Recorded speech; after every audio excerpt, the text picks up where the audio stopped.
Ku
rasakan. Mari rasakan kehadiran Tuhan. Ku sujud, ku angkat tanganku, menyembahmu. Oh Tuhan, katakan ku datang Tuhan. Ku datang di tempat kudus, kami menghampirimu Tuhan. Terima kasih Yesus, terima kasih Tuhan. Ku sujud, ku angkat tanganku, menyembahmu. Oh katakan ku datang Tuhan, ku datang Tuhan. Di tempat kudus-Mu, amin. Ku rasa kami mau merasakan hadirat-Mu Tuhan. Ku sujud, ku angkat tanganku, menyembah-Mu. Oh Tuhanku, hadirat-Mu Tuhan, ubah hatiku.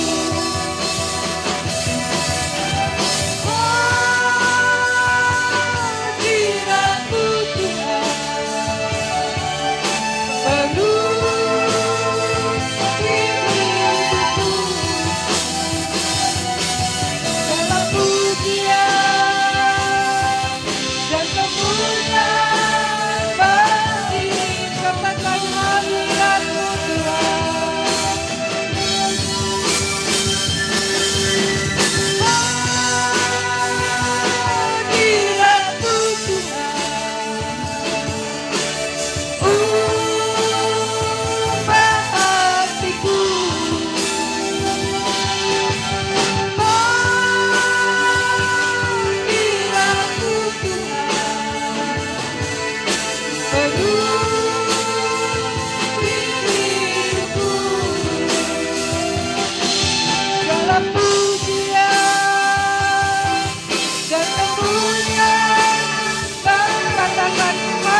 menyembah Dia.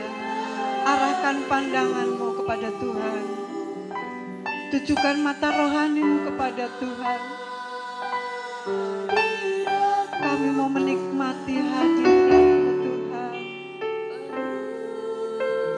Terima kasih Yesus. Segala pujian dan kemuliaan bagi-Mu Tuhan. Katakan hadirat-Mu Tuhan dengan lembut.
tubuh jiwa roh kami Tuhan.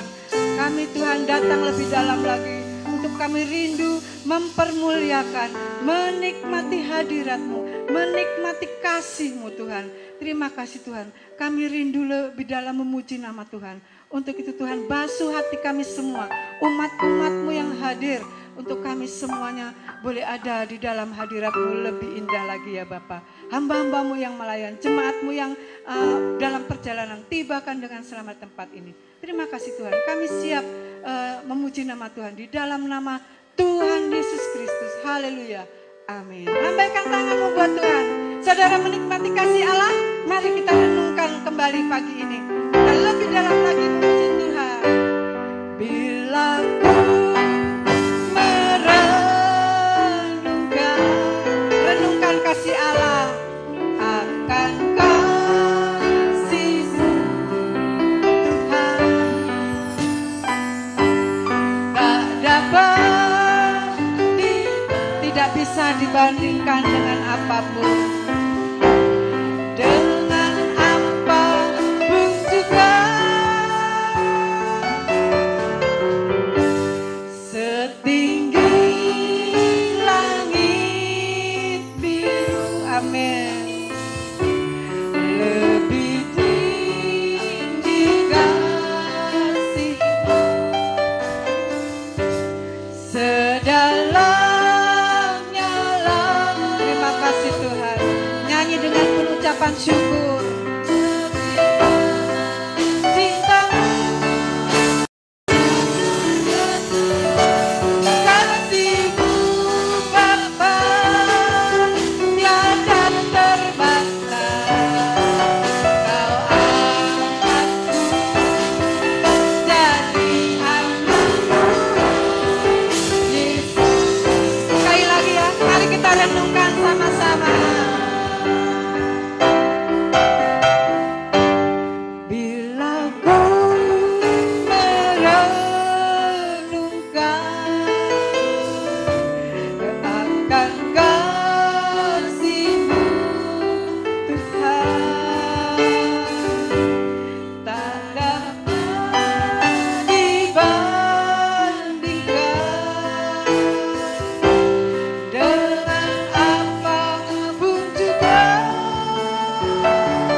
Yesus ku cinta Kau, Yesus ku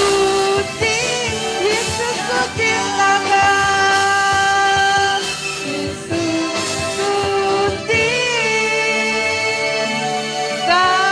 Kau. Haleluya, haleluya. Kita semua cinta Yesus di hadapan taktanya. Kita terus memuji Tuhan. Di hadapan hadiratnya kita lebih bersorak-sorai. Amin. Di hadapan-Mu Tuhan ada kemegahan Allah.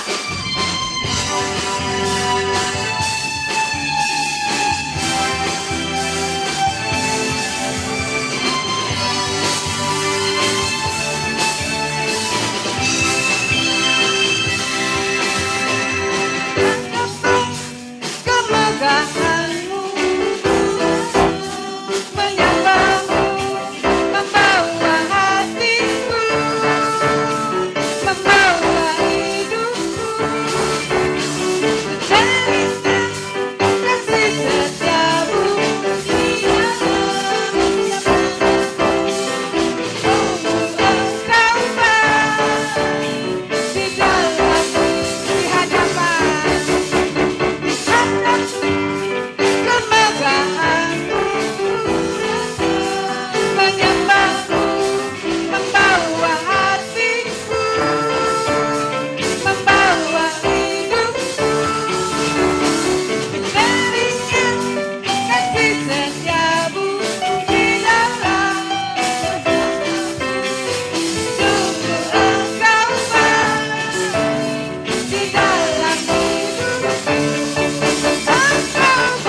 memuliakan nama Tuhan. Amin.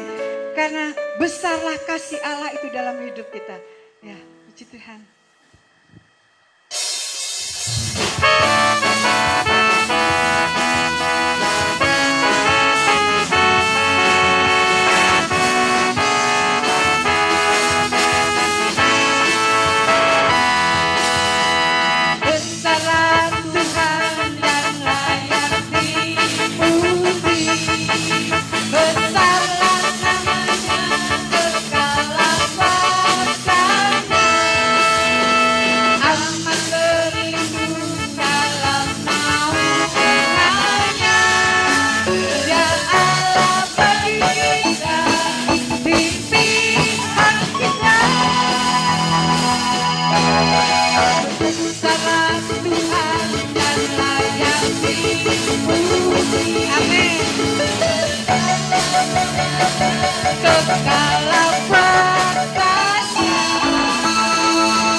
Kita ada firman yang menjadi pelita kaki kita. Amin. Firman-Mu pelita bagi kakiku Tuhan. Kita masih bersorak-sorai bagi Tuhan.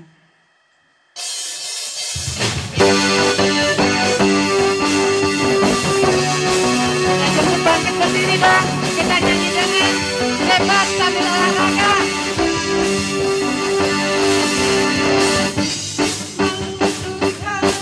Pelita bagi kakiku.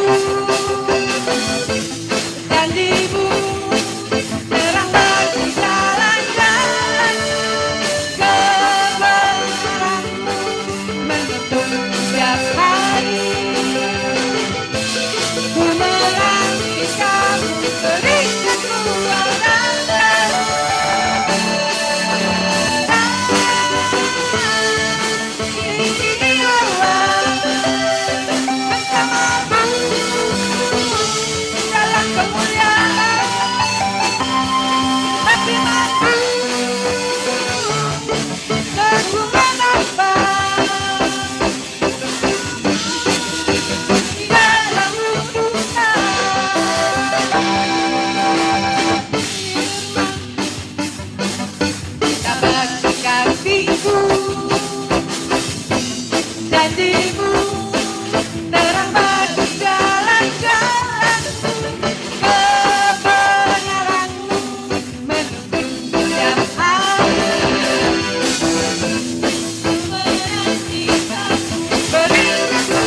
Di dalammu Tuhan.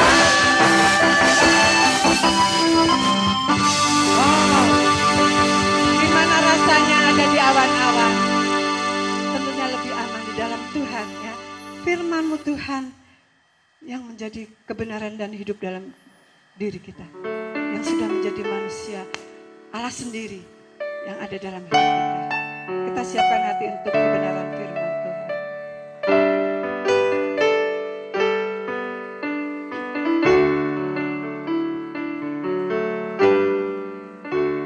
Firman jadi manusia,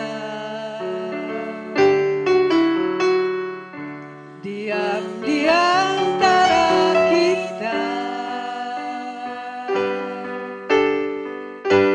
Ada hidup terang bagi manusia. Engkau datang bagi kepunyaanmu.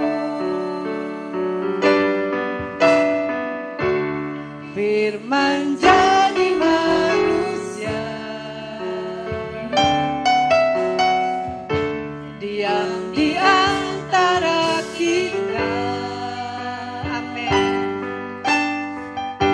Ada hidup terang bagi manusia.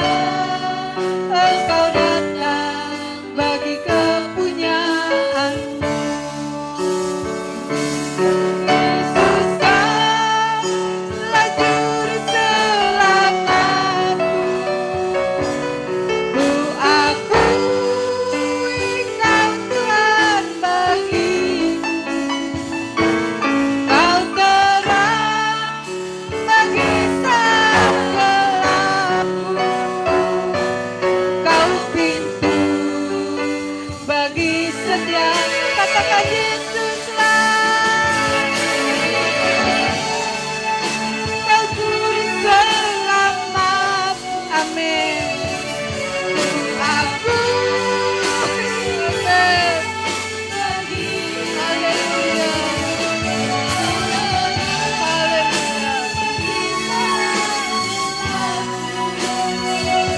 Engkau pintu. Katakan Yesuslah juru selamatku Tuhan. Yesus kaulah juru selamatku. Ku akui Kau Tuhan bagiku.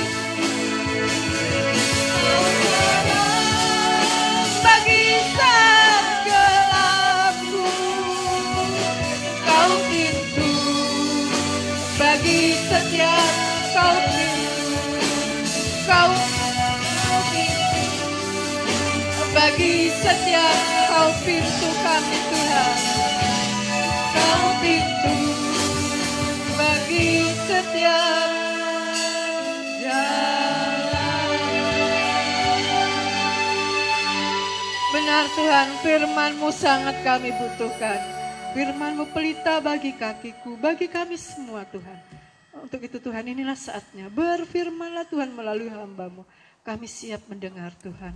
Kami perlu Engkau Tuhan. Penuhi kami dengan kuasa Roh Kudus-Mu. Hamba-hamba-Mu yang melayani itu. Hamba-Mu yang akan melayani kebenaran firman Allah. Engkau pakai dengan kuat kuasa-Mu Tuhan. Di dalam nama Tuhan Yesus, kami siap mendengar kebenaran firman-Mu. Haleluya. Amin. Silakan duduk.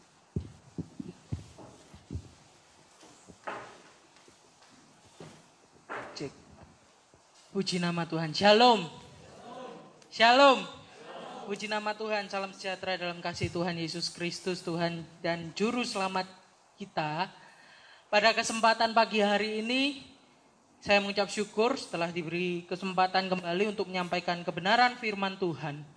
Dan khotbah atau judul tema firman Tuhan pada kesempatan pagi hari ini saya sudah beri judul yang di depan saudara, rusak luar dalam.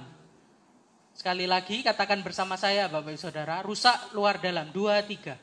Rusak luar dalam. Maksudnya apa? Ya, sebelum masuk lebih dalam, maksud dari khotbah tema yang sudah saya siapkan ini, hari-hari ini kehebatan manusia sangat ditonjolkan Bapak Saudara ya. Orang-orang pada semua mengagung-agungkan kehebatan teknologi, kehebatan super macam ya, pengobatan dan lain sebagainya. Dan semua penilaian yang negatif tentang manusia mulai dihindari. Terlepas dari kebenaran atau kekeliruan dalam penilaian tersebut. Ya ada benarnya ya, manusia berkembang begitu luar biasa ya dengan teknologi yang semakin hebat. Tapi pemahaman semacam ini dapat mengkaburkan beberapa hal yang sangat signifikan bagi kehidupan orang-orang percaya. Apa itu? Yaitu bidang Injil atau tentang kabar baik, kabar sukacita yang ada di dalam gereja Tuhan, yang ada di tengah-tengah orang percaya maupun pekabar-pekabar Injil yang akan mengabarkan Injil Kristus di luar sana. Dan kita sebagai gereja juga wajib menjadi pekabar Injil. Kabar baik ya. Orang mulai kompromi tentang berita Injil. Diskusi-diskusi tentang dosa dan neraka dihindari. Akhir zaman orang takut ngomongin itu sekarang. Dianggap kabar yang tidak menyentuh hal-hal buruk. Selalu baik, positif, baik.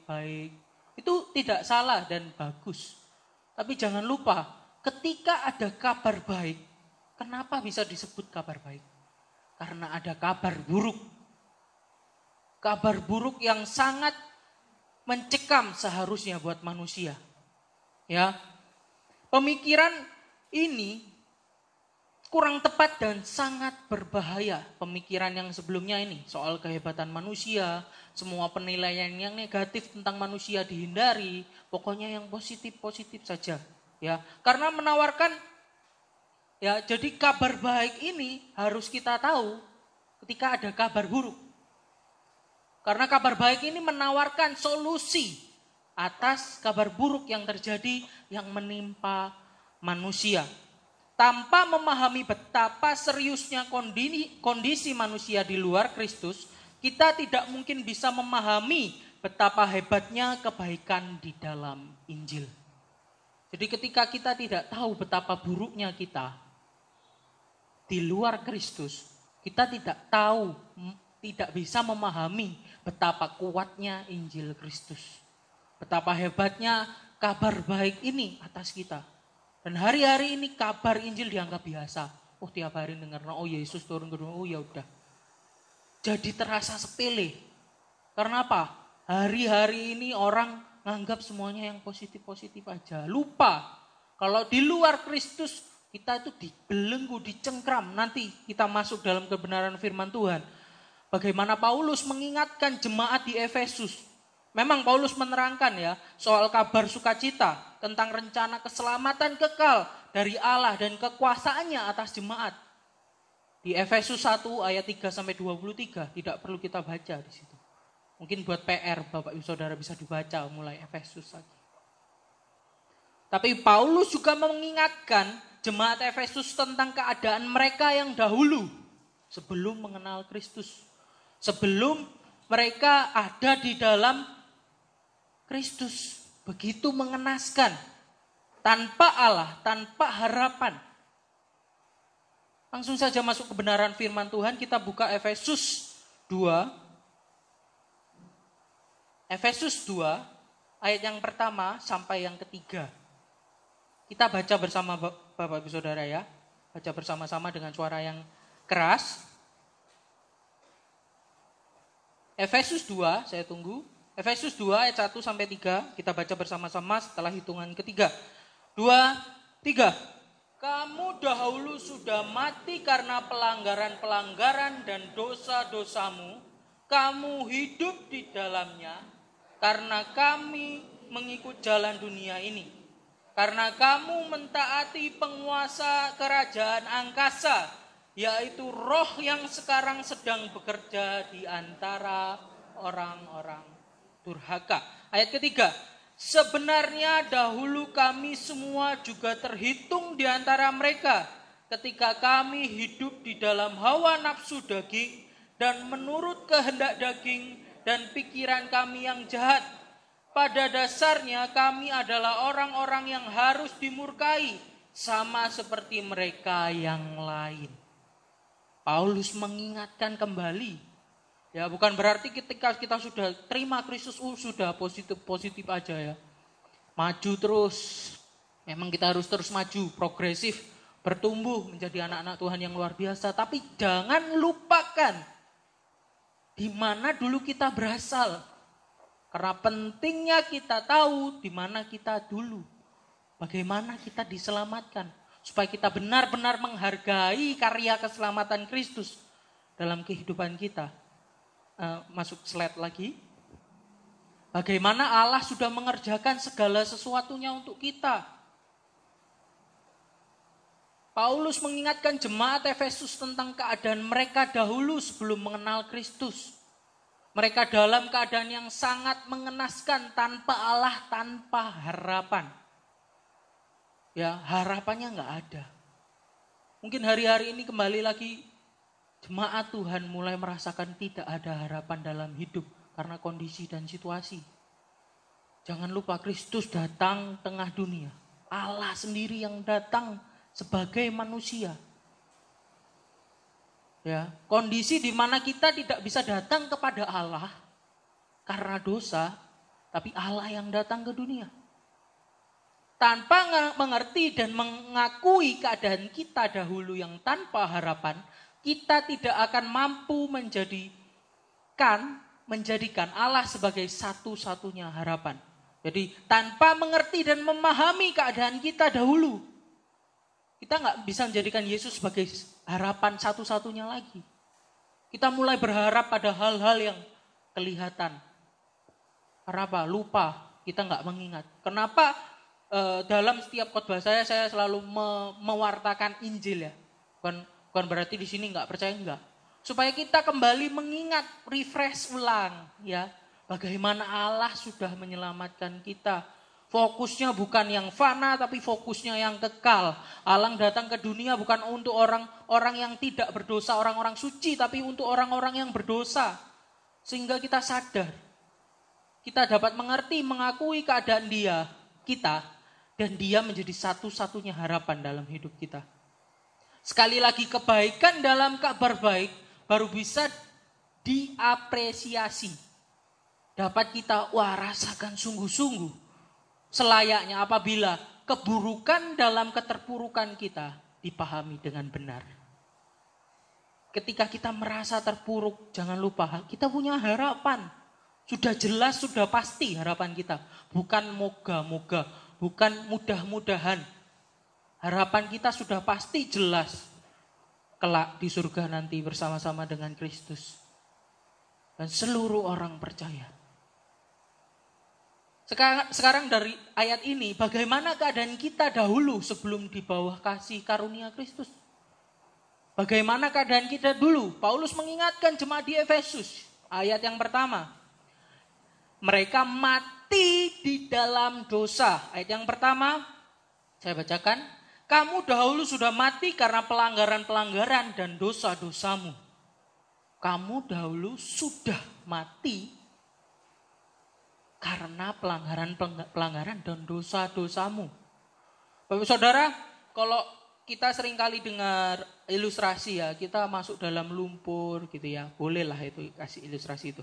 Tapi ketika ngomong hal mati, itu kita tidak bisa berdaya, tidak bisa melakukan apa-apa. Kalau pingsan, ya kasih nafas buatan, masuk rumah sakit, bangun. Ya, kalau lemah, capek gitu, cuma nggak berdaya, nggak bisa gitu ya. Itu biasa saudara. Ya udah, nanti dikasih vitamin. Elia kemarin agak gak enak badan, minum obat gitu ya. Paginya istirahat cukup, selesai bangun selesai. Tapi gambaran yang diberikan Paulus terhadap jemaat di Efesus gak cuma sekedar pingsan, gak cuma sekedar lemah dalam dosa, tapi kita sungguh-sungguh mati di dalam dosa.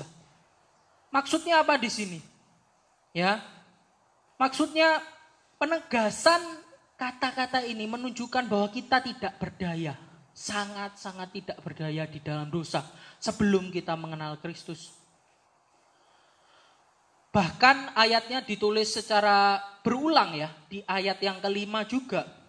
Kalau di ayat yang pertama dikatakan mati karena pelanggaran-pelanggaran dan dosa-dosamu. Di ayat 5 diulang lagi bagian terakhir, sekalipun kita telah mati oleh kesalahan-kesalahan kita. Kenapa kok ditulis sampai 2 kali? Karena penekanannya ini, kita sudah mati loh dulu. Mati loh dulu terhadap dosa.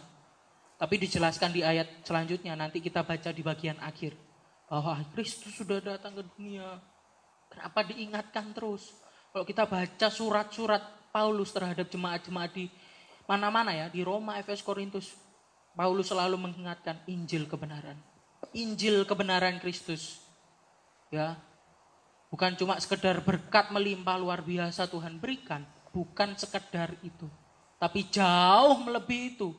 Ada sesuatu yang kekal Tuhan mau berikan untuk saudara dan saya. Sudah diberikan bahkan ketika kita menerima Yesus sebagai Tuhan dan Juru Selamat dalam hati kita.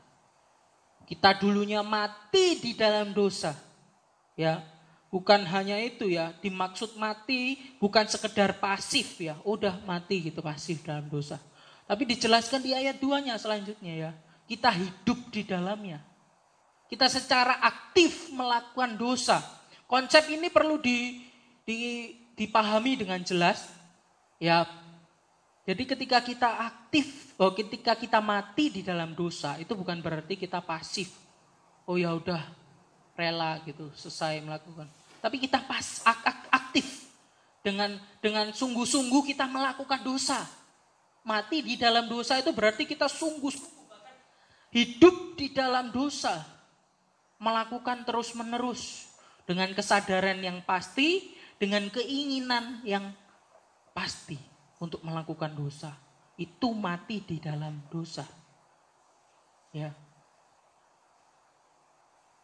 Jadi orang berdosa itu tidak lemas, tadi sudah saya jelaskan, tidak pingsan. Tapi benar-benar mati di dalam dosa. Tapi ingat jalan keselamatan Allah sudah berikan buat kita. Bahkan ketika kita nggak terima ya, sebelum kita menerima Tuhan Yesus dan sebagai Tuhan dan Juru Selamat, jalan keselamatan itu kita tolak. Ketika kita mati di dalam dosa, Roh Kudus tidak bekerja, Allah kita nggak percaya Tuhan Yesus sebagai Tuhan dan Juru Selamat, kita keselamatan sering tolak. Keselamatan itu kita anggap remeh, ya. Jalan keselamatan dari Allah membuat mereka terlihat tidak berdaya dan tidak memiliki andil sedikit pun. Manusia berdosa tidak menginginkan keselamatan. Jadi bukan cuma ketika mati di dalam dosa kita mencari Allah, enggak. Ketika kita mati di dalam dosa kita tidak mau mencari Allah. Bukan tidak mau juga ya, tidak mau dan tidak bisa mencari Allah. Karena yang menjadi pemisah antara kita dan Allah adalah dosa. Tapi syukur kepada Allah lagi. Allah sudah datang ke dunia menjadi penyelamat kita. Allah yang datang. Bukan jerih usaha kita. Di ayat-ayat selanjutnya dijelaskan bukan karena upayamu. Sangat jelas. Tapi kasihnya sungguh luar biasa. Ketika kita paham keadaan kita sebelum menerima Kristus. Yang kedua, apa yang kita dahulu sebelum keadaan kita sebelum di bawah kasih karunia Kristus, sebelum di dalam Yesus kita ditaklukkan oleh iblis. Ayat yang kedua, memang kamu telah mendengar tentang ayat yang kedua bagian pasal kedua, kamu hidup di dalamnya karena kamu mengikuti jalan dunia ini, karena kamu mentaati penguasa kerajaan angkasa, yaitu roh yang sekarang sedang bekerja di antara orang-orang durhaka. Penguasa. Jadi orang-orang berdosa itu sangat aktif berjalan di dalam dosa-dosanya karena ada roh kegelapan yang secara aktif bekerja di dalam mereka. Jadi dahulu sebelum kita hidup di dalam Kristus, kita juga ditaklukkan oleh iblis. Saya ingat sekali, ya waktu saya kecil, saya sangat penakut ya. Karena dulu pembantu ada asisten rumah tangga Mbak Yem itu suka lihat pocong ya. Film pocong zaman-zaman saya dulu di Indosiar, sangat ingat saya. Dan itu terekam dalam memori dan saya sangat takut. Sampai kelas 6 SD saya mandi tidak ditutup. Jadi mandi nggak ditutup. Sampai kelas 3 SMP saya tidur sama mama papa. Bahkan ketika mama papa pergi doa pagi itu nangis takut gitu. Serius. Tapi saya ingat kata-kata mama. Ketika kita punya kasih. Kasih itu siapa? Allah dalam hidup kita. Nggak ada rasa takut. Dan bertumbuh saya sudah mulai mengerti karena mengenal Kristus. Rasa takut itu nggak ada. Kita tidak lagi ditaklukkan oleh iblis ketika kita ada di dalam Kristus. Kuncinya satu, ada di dalam Kristus. Jadi itu kata-kata yang roh di dalamku lebih kuat di dalam daripada roh di dunia ini. Ketika kita punya Kristus di dalam kita, ya kita secara aktif melakukan dosa, ditaklukkan iblis. Ya, karena apa? Dicengkram oleh kuasanya yang memimpin orang-orang durhaka. Jadi apa yang kita lakukan seringkali tidak seburuk apa yang mendorong kita untuk melakukan hal tersebut. Maksudnya apa? Jadi sebelum dosa itu dibuai, sebelum dosa itu kita lakukan, itu pasti dipikirkan dulu. Jadi kita dahulu mengikuti jalan dunia itu karena kita mentaati. Kita mentaati siapa yang menguasai pikiran kita. Penguasa ini adalah roh yang sekarang sedang bekerja di tengah orang-orang durhaka. Jadi orang-orang berdosa sangat aktif berjalan di dalam dosa-dosa karena ada roh kegelapan yang menguasainya. Jadi siapakah yang dimaksud? Ya jelas iblis ya, penguasa di udara tadi. Bukan hanya roh-roh jahat doang, tapi bahkan pemimpinnya. Itu yang dikatakan firman Tuhan. Jadi jika kita dahulu berada di dalam kematian dosa, di dalam dosa, dan kita ditaklukkan oleh iblis, ya, siapa yang bisa melepaskan diri sendiri dari cengkraman si jahat? Ada yang bisa melepaskan dirinya sendiri? Enggak ada. Jadi satu-satunya jalan keluar adalah di dalam Kristus. Di dalam Kristus, di dalam Kristus. Melalui kebangkitannya di antara orang-orang mati. Dan kenaikannya ke surga. Segala kuasa dan pemerintahan telah ditaklukkan oleh Allah di bawah kaki Kristus. Itu ada di Efesus 1 ayat 20-21. Dia adalah kepala gereja, saudara. Saya dan Bapak Ibu Saudara semua gereja. Tubuh Kristus saling melengkapi. Dia menjadi kepala yang melepaskan kita dari ketaatan kita pada penguasa di udara, iblis. Ya. Jadi hanya mereka yang berada di bawah ketuhanan Kristus yang akan mampu mengalahkan iblis. Kristus memberikan kemenangan bagi kita, dia juga menyediakan berbagai senjata rohani. Mungkin minggu-minggu yang akan datang, yang kalau saya diberi kesempatan kembali, saya akan menceritakan soal ini. Senjata yang diberikan oleh Tuhan. Di Efesus 6 ayat 10-18. Jadi Efesus ini berkesinambungan. Ya, Paulus bercerita kepada jemaat di Efesus itu enggak separuh, setengah-setengah enggak. Tapi full. Ya, dari Efesus pertama sampai yang terakhir. Dan yang ketiga, kita enggak cuma tadi mati di dalam dosa, tidak berdaya ya. Enggak cuma kita dikuasai roh iblis. Penguasa di udara tadi. Tapi ketika kita di luar Kristus, kita memiliki natur yang berdosa. Dari kita lahir itu kita sudah punya bibit dosa. Ya, siapa yang umur 4 tahun ngajari berbohong? Nggak ada. Tapi itu udah ada di dalam diri. Jadi nggak cuma kekuatan yang dari luar mempengaruhi kita untuk melakukan dosa, tapi internal kita. Jadi rusak luar dan dalam. Bagaimana kita tidak mampu, ya, natur berdosa menyebabkan kehendak dan pikiran yang berdosa. Kehendak dan pikiran yang berdosa menyebabkan tindakan yang berdosa pula.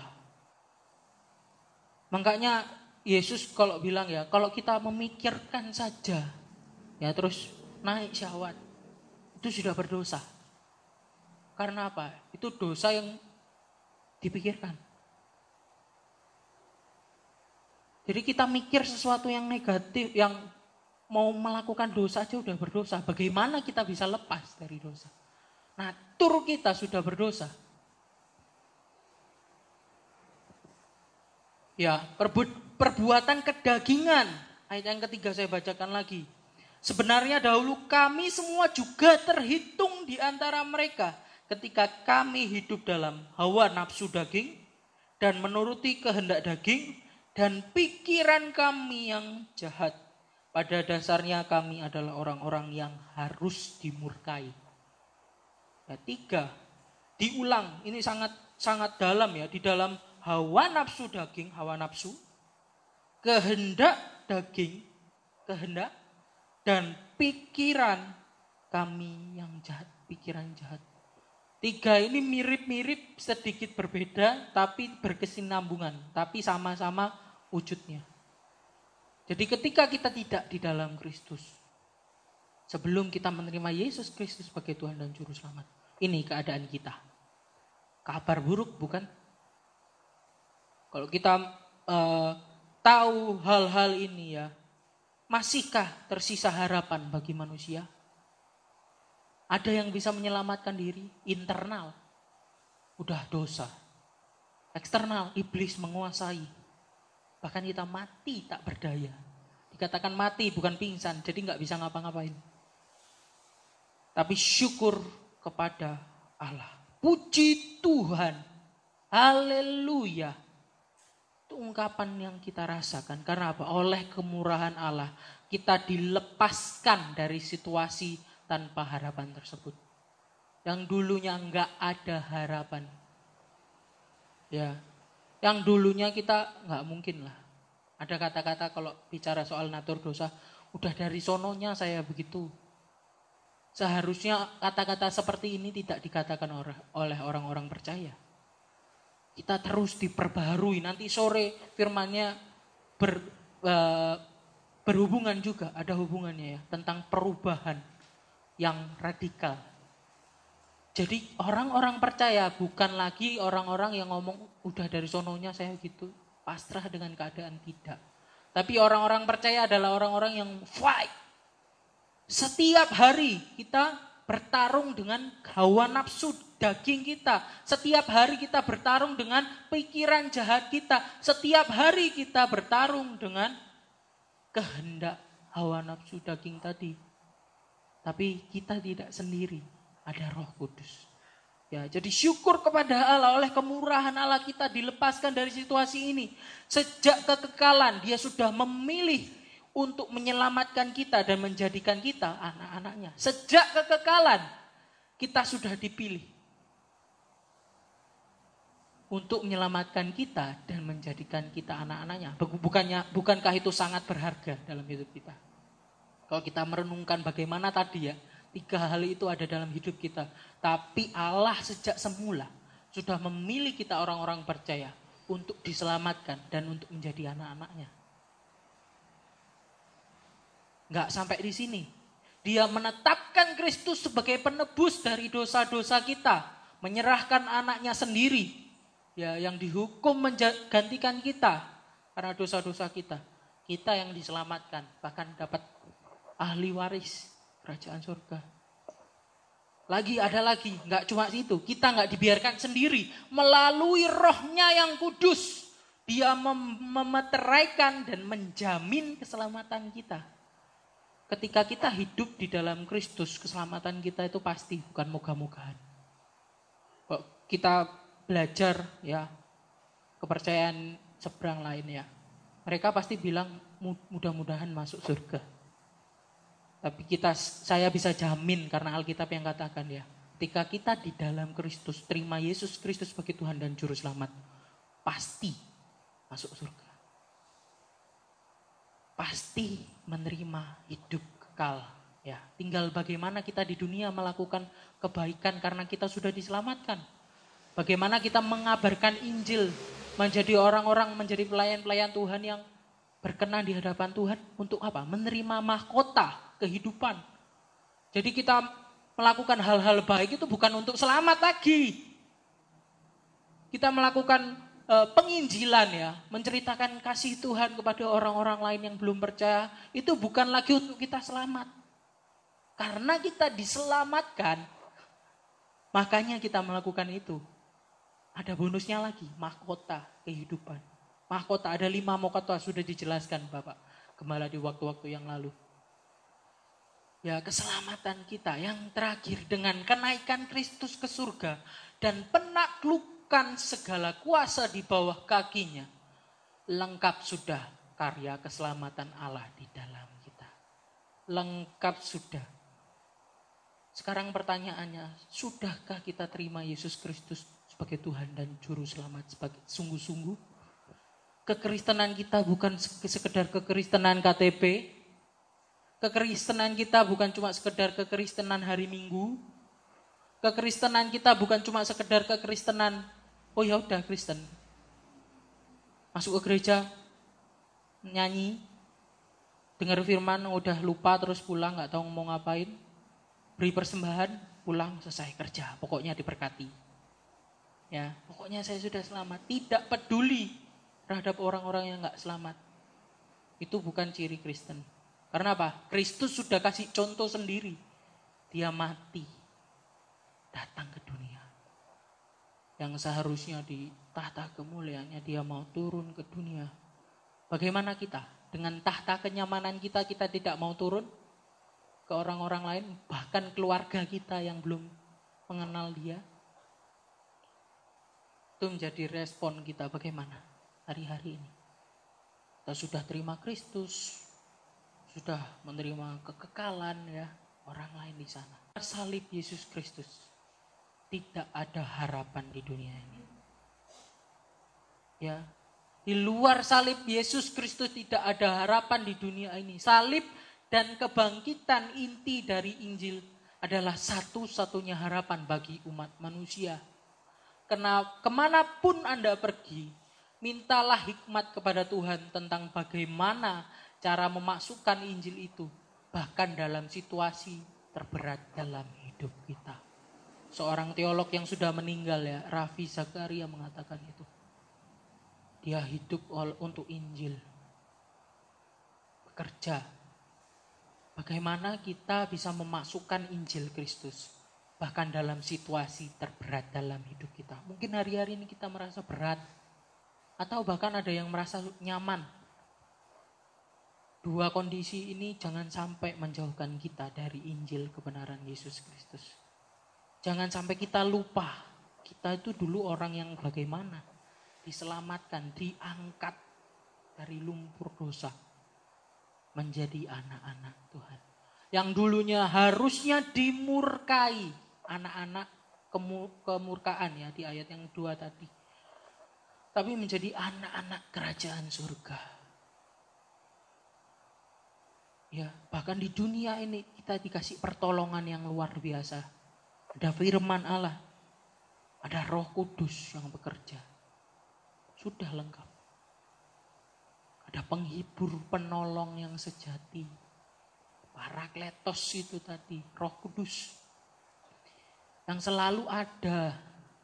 Jadi Bapak Ibu Saudara ketika merasa sendiri, merasa gak berdaya.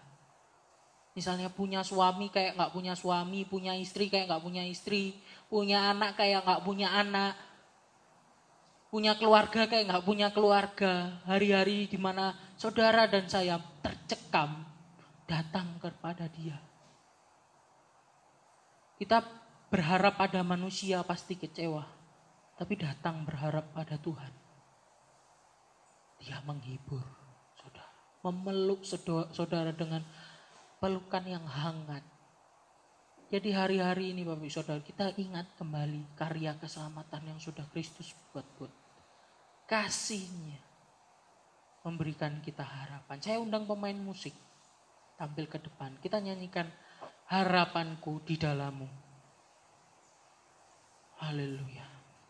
Kita renungkan kembali bagaimana dahulu kita adalah orang-orang yang mati di dalam dosa. Orang-orang yang dikuasai oleh roh iblis. Dan orang-orang yang memiliki natur berdosa. Dari sononya kita, dari lahir kita sudah berdosa. Tapi syukur kepada Allah, kita punya harapan sekarang. Dan nanti sore, Bapak Ibu Saudara bisa lihat live streaming atau YouTube siaran ulang soal bagaimana berubah. Jadi tidak cukup dalam kita punya keselamatan selesai, kita menyabarkan kabar Injil selesai, enggak. Tapi ada perubahan radikal ketika kita terima Yesus sebagai Tuhan dan Juru Selamat di dalam hidup kita. Harapanku di dalam-Mu. Dari awal kita nyanyikan lagu ini, kasih-Mu, karya-Mu nyata dalamku.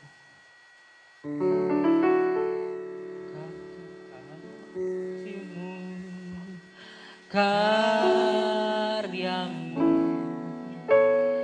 nyata dalamku. Kau pegang hidupku dalam tangan-Mu.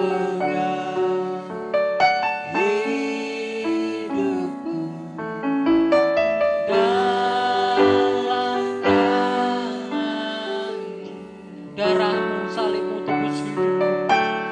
Darah-Mu, salib-Mu tebus hidupku. Nama-Mu berkuasa.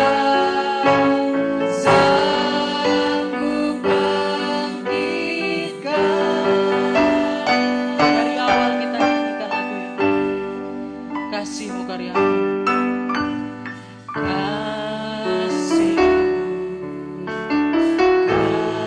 karya-Mu nyata dalamku. Kau pegang hidupku. Kau pegang hidupku.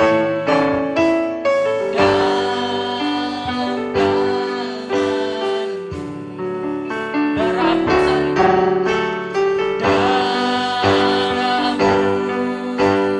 salib-Mu tebus hidupku.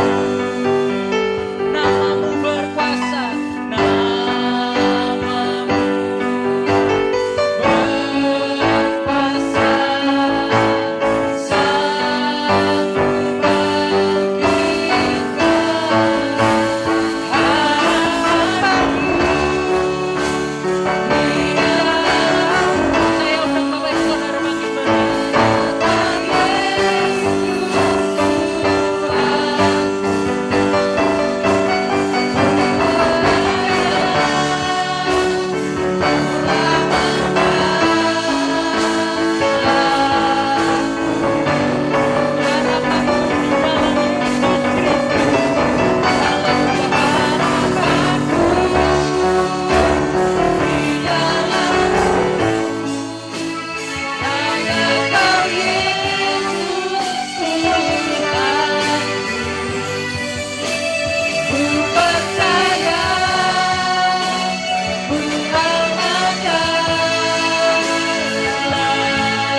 sanggup pada iblis. Dan kita sudah punya naluri untuk berbuat dosa. Tidak serasa tidak ada harapan. Tapi karena kemurahan Tuhan dalam hidup kita, kita terima hidup yang kekal bersama-sama dengan Dia nanti di kerajaan surga. Haleluya. Kita renungkan saudara. Mungkin hari-hari ini ada saudara yang merasa dicengkram oleh dosa. Saya ajak saudara, dalam hati saja kita terima sungguh-sungguh Yesus sebagai Tuhan dan Juru Selamat. Supaya Roh Kudus yang bekerja atas saudara, mencengkram hidup saudara, menolong hidup saudara, tidak dalam lumpur dosa lagi, tidak dalam kematian, tapi bangkit bersama-sama dengan Dia. Haleluya, haleluya. Terima keselamatan adalah satu harga mati yang sudah kita terima ketika kita terima Yesus Kristus. Saya mau berdoa buat Bapak Ibu Saudara. Bapak dalam sorga, pada kesempatan pagi hari ini, Hamba-Mu berdoa buat jemaat Tuhan yang ada di tempat ini. Kami sudah mendengarkan kebenaran firman Tuhan. Bagaimana kita dahulu sebelum dalam-Mu Tuhan. Tapi sekarang kami sebagai umat-umat pilihan sudah dimenangkan. Sudah menjadi orang-orang yang luar biasa di dalam Tuhan. Biarlah Roh Kudus bekerja dalam hidup kami Tuhan. Supaya terus memulihkan hidup kami. Mungkin hari-hari ini anak-anak-Mu ada yang terpuruk. Tuhan, Hamba-Mu berdoa dalam nama Yesus. Biarlah Yesus menjadi satu-satu harapan dalam hidup anak-anak-Mu. Mungkin hari-hari ini Tuhan dalam keluarga mereka, pekerjaan mereka, Tuhan dalam relationship, hubungan semuanya Tuhan. Hamba-Mu berdoa dalam nama Yesus, Roh Kudus bekerja. Roh Kudus yang memberikan kemampuan untuk berjalan bersama-Mu, mengikut Engkau Tuhan dalam setiap aspek hidup mereka, menjadi berkat dimanapun mereka berada. Tuhan, kerinduan-kerinduan mereka untuk melayani Tuhan, biarlah Tuhan perkuat kembali supaya mereka dapat kembali lagi. Bagi anak-anak Tuhan yang mungkin dalam sakit penyakit, Hamba-Mu juga berdoa dalam nama Yesus, kuasa-Mu bekerja Tuhan untuk menyembuhkan mereka, supaya mereka tahu ada sesuatu di balik penyakit mereka yang Tuhan punya rencana indah dalamnya. Dalam nama Yesus, dalam nama Yesus. Terima kasih Tuhan, terima kasih. Kami mengucap syukur sudah terima doa, terima firman ini. Kami juga tidak hanya mau berdiam diri, tapi kami mau melakukan kebenaran firman-Mu. Dalam nama Tuhan Yesus Kristus kami berdoa dan mengucap syukur. Haleluya. Amin. Silakan duduk Bapak Saudara. Saya serahkan kepada Bapak Gembala untuk tutup dalam doa.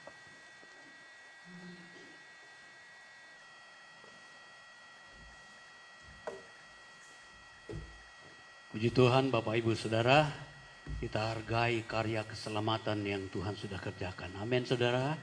Kita perbuat apa yang kita dapat lakukan karena kita mengasihi Dia. Bukan supaya kita diselamatkan, bukan. Karena kita sudah diselamatkan. Kalau sudah diselamatkan kita bersyukur. Perbuatan baik, amal dan sebagainya itu karena kita berterima kasih. Bukan supaya diselamatkan. Tapi karena kita bersyukur. Dan memang ada pahala, pahalanya apa tadi? Mahkota. Tuhan memberkati ya. Saya minta tolong bantuan doa saudara. Besok saya akan operasi mata supaya semua berjalan dengan lancar ya. Saya bersyukur, saya percaya bahwa doa-doa kita akan lebih manjur lagi kalau saudara mendoakan lebih cepat sembuh supaya bebas melayani. Sekarang baca Alkitab susah. Tapi kalau sudah operasi mungkin nanti bisa lebih jelas lagi, pelayanan lebih maksimal. Tuhan memberkati. Kita nyanyikan nyanyian kami naikkan syukur padamu. Saya undang kita semua bangkit berdiri, kita akan akhiri kebaktian kita ini.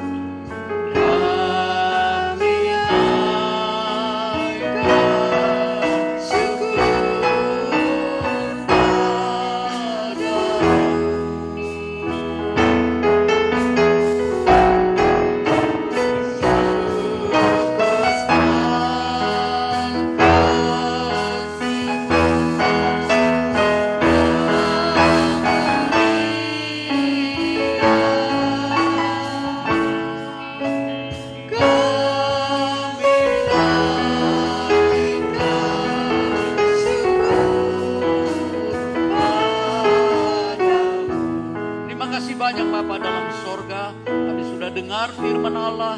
Tuhan meteraikan firman-Mu. Pakai hamba-hamba-Mu semua yang sudah melayani.